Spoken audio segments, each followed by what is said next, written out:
Last year was a weird season for the Giants. I went in with zero expectations, not happy at all. Carlos Correa, that whole mess that happened, kept missing on more free agents left and right. The free agents we signed, I mean, God, Ross Stripling, yay.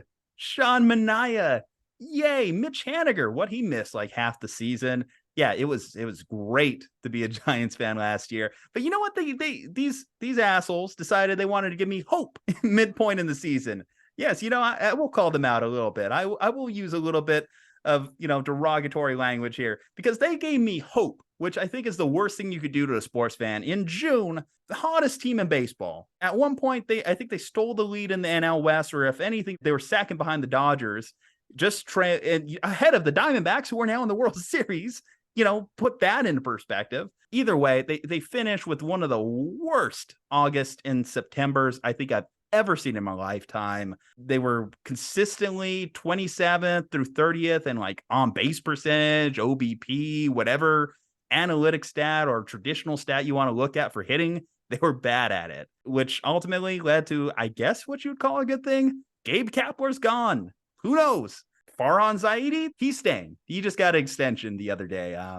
Who else is coming in? Who's going to be that manager? Well, Bob Melvin. Bob Melvin, now formerly of the San Diego Padres. Yeah, I guess it's a good thing I'm talking to a Padres fan. Should I get excited about Bob Melvin? Yes, you should get excited about Bob Melvin because from a Giants standpoint, you weren't going to be able to do better than Bob Melvin. Like, Bob Melvin is not Bruce Bochy, okay? Like, Bob Melvin is a very, very, very good manager. Players usually get along with him for a certain period of time. He has good relationships with the front offices he works with until the last one at the end in San Diego. But usually he's able to withstand Oakland A's management giving him very specific, detailed instructions, San Diego giving him very specific, detailed instructions, and able to work with the ingredients in the kitchen. One of the reasons Bruce Bochy left San Francisco in the first place is he didn't want to play the games that Farhan Zaidi was with lineups and roster construction and input from the front office and stuff. No, and no, he Kyle. wanted more flexibility and autonomy. Retired. He retired. Don't you remember? That's what they told us, at least at the time. He retired. Brian Sabean, he also just kind of wanted to do his own thing, right? That's what the Giants told us as a organization, and at least Sabean and Bochy at the time went along with because they thought, it was the right thing to do. And that's what happened, right? Unless you listen to Larry Krueger's podcast like a week ago when Brian Sabean came out and said, oh, yeah, it's just nice to be wanted again. Oh, and Bruce Bochy, until he decided to unretire, go to the Texas Rangers, and immediately lead that team to a World Series appearance. Yeah, it just feels like the Giants' fate is cruel right now. And I don't know how to contextualize it. And I know I'm probably disrespecting Bob Melvin. You're right. He might be a great manager. He might be a very good manager. But, you also mentioned he knows how to work with what's in the kitchen. Why didn't he work with what's in the kitchen in San Diego, where you had one of the highest payrolls in baseball? Well, let me give you the answer to that question in two responses here. And first of all, let me acknowledge that, yes, Bruce Bochy did retire, wink, by the San Francisco Giants. And it had nothing to do with the fact that Farhan Zaidi was pressuring him to change his managerial style because of the way that he wanted to run his organization and have a level of power. The reason that Bob Melvin and San Diego didn't work last year is a twofold reason. One, their general manager, AJ Preller, is a well-documented asshole.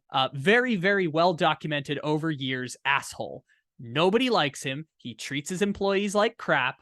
And I personally think that he's not, he did a good job building the San Diego team into what it was before they ended up spending ridiculously large amounts of money. But personally, he hit on some trades. He missed on some trades. He's no better or worse than any other general manager in my mind. So that's the first reason. The second reason is Manny Machado has a reputation of a player who is a diva. I won't say Manny Machado is a diva, has a reputation of a player who is a diva. There were reports this last season that they had like 17 meetings within a span of 7 weeks because they had made detailed points about like, this is what accountability should look like. This is what our team should be doing in order to get better and to step up. And then nobody would follow through on the plans that they had originally made. So yeah, like that's part of the reason why it was there. And I am very happy for Bob Melvin that Bob Melvin is now going to get to go coach the San Francisco Giants after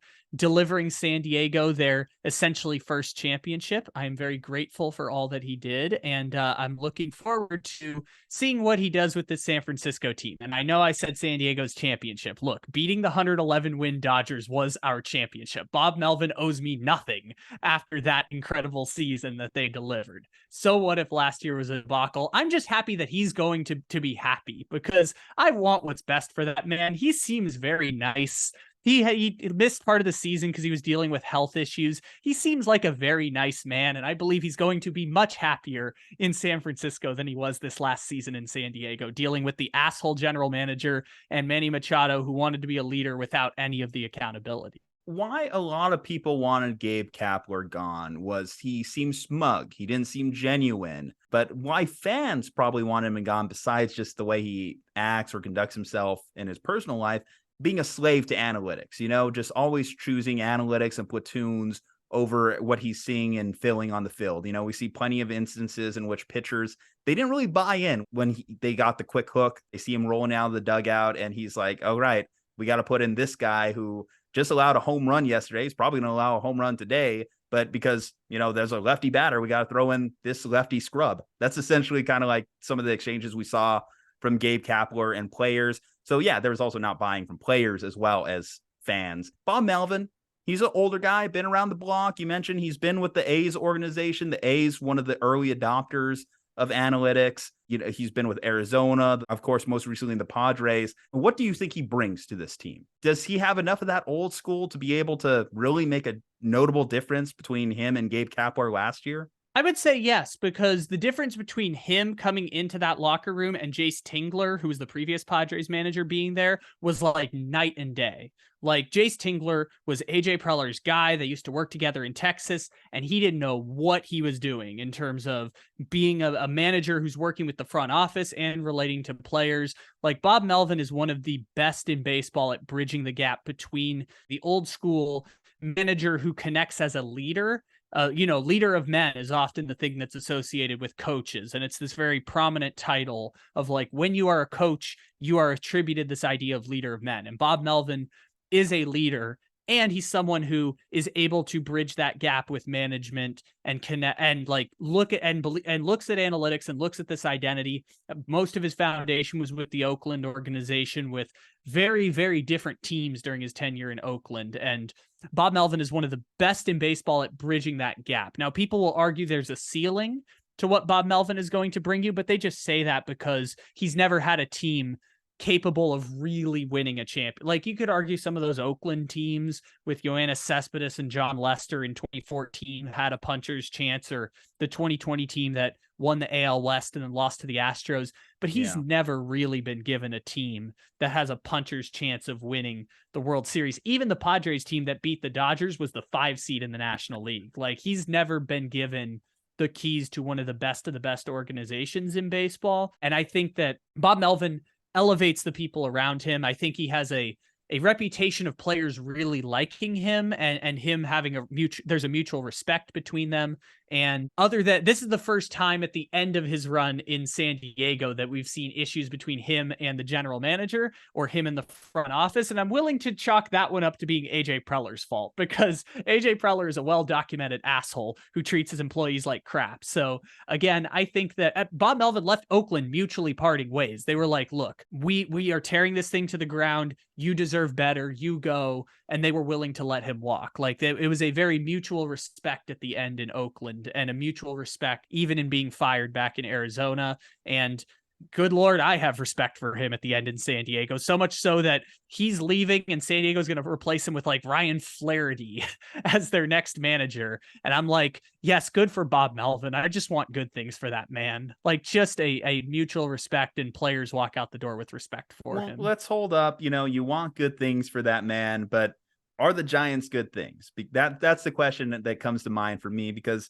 last season, again, they started off slow, then they got really hot, like red hot, like hot as the sun hot, and then they got Antarctica cold. They got cold as Pluto. So I'm looking at this team, and gosh, the questions about Farhan Zaidi getting an extension too even start to come to mind, because last year we got to see his prospects come into the big leagues. Weren't really too impressed by like his prospects. Guys like Casey Smith, Luis Matos just didn't really live up to the hype. Marco Luciano kind of got a cup of coffee here and there. I didn't really do too much, nothing too exciting. Hunter Bishop's just sitting in the minor leagues, wasting his time, wasting away. Elliot Ramos, like, again, just nothing really there that's too exciting. We got lucky with Patrick Bailey at catcher. I think I'm okay with him. He's probably a good building block player to have. Logan Webb still like a true legitimate ace, but that's really about it.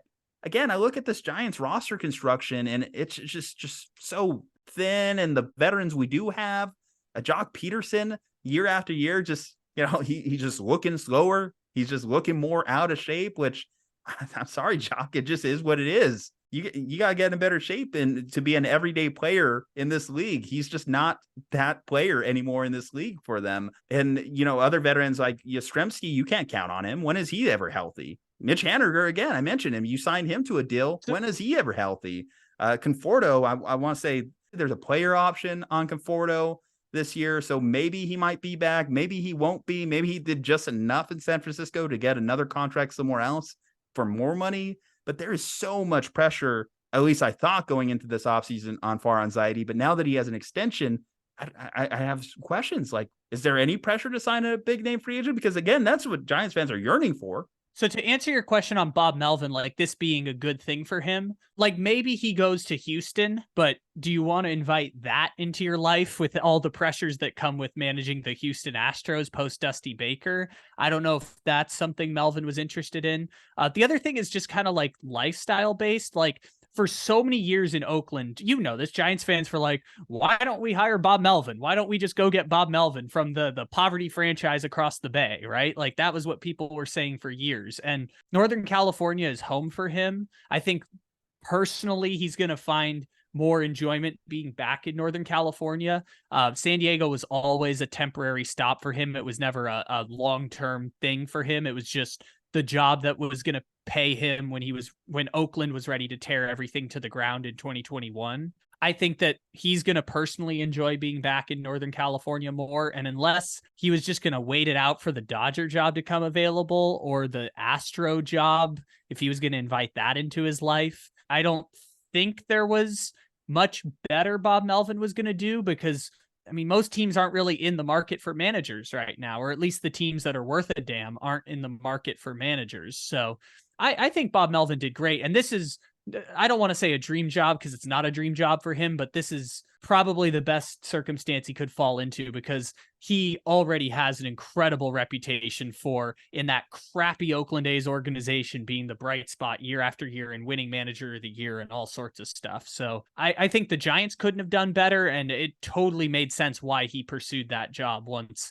he knew it was available. But any commentary on like the roster as is, the prospects that we know, and Farhan Zaidi gain an extension? Do you think the Giants should have done that? Oh, no, definitely not. No, they're the fourth best team in the National League now. Come on. Fourth best team in the National League West. I wish they were the fourth best team in the National League. Yeah, that would have been nice. No, yeah, Arizona just jumped them. No, I don't see the vision for the Giants, but I also don't know. Like, they're trying something different, right? They're trying, baseball has turned into the high upper class players who are worth $300 million, supplemented by players who are really cheap. It is about the super, super highly paid players and the super, super lowly paid players in baseball. And the middle class has become non-existent. What the Giants have decided is, what if we try and find value between a middle class that is being squeezed out of baseball? That is essentially their game plan year after year, and to mixed results, right? Yeah. They have missed the playoffs a lot, and they won 107 games in 2021. So like, two very mixed results this has